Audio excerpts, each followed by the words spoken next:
New details tonight about the mid-air engine explosion that killed one passenger on a Southwest Airlines flight.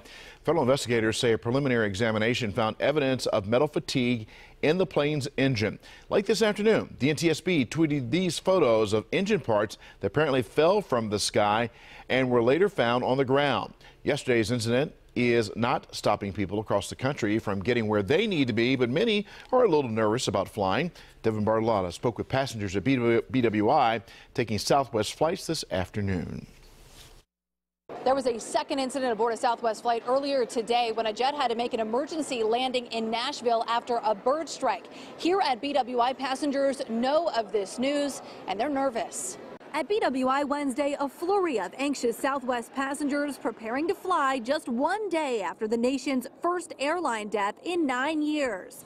Well, when the Uber driver kind of told us about it, I guess it was a little bit shocking as we were on our way to the airport taking a long trip to Seattle today. The news of an onboard disaster Tuesday that resulted in the tragic death of a New Mexico mom on the top of flyers' minds. I actually didn't want to believe it, and I thought about my own self. It could be me, and I thought about her children and her family.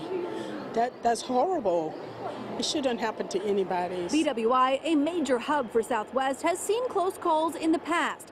In 2014, a bird strike on a Southwest flight from San Antonio triggered an emergency landing in Baltimore. And just 2 months ago, a Jamaica-bound Southwest flight skidded on the taxiway.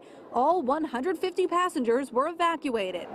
Still, these accidents are very rare. By the numbers, air travel in the U.S. is overwhelmingly safer than any other mode of transportation. Passenger Marcel Langtop tells us she's unfazed. I was kind of shocked because, you know, they do try and keep the plane safe and accidents happen. As thousands of daily Southwest flights take off from Baltimore and all around the country, passengers may be unsettled but are still flying.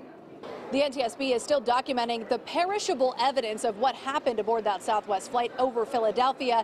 They say a methodical investigation could take some time. At BWI Thurgood Marshall Airport, I'm Devin Bartolotta for WJZ. The victim who died is from New Mexico. She leaves behind 2 daughters.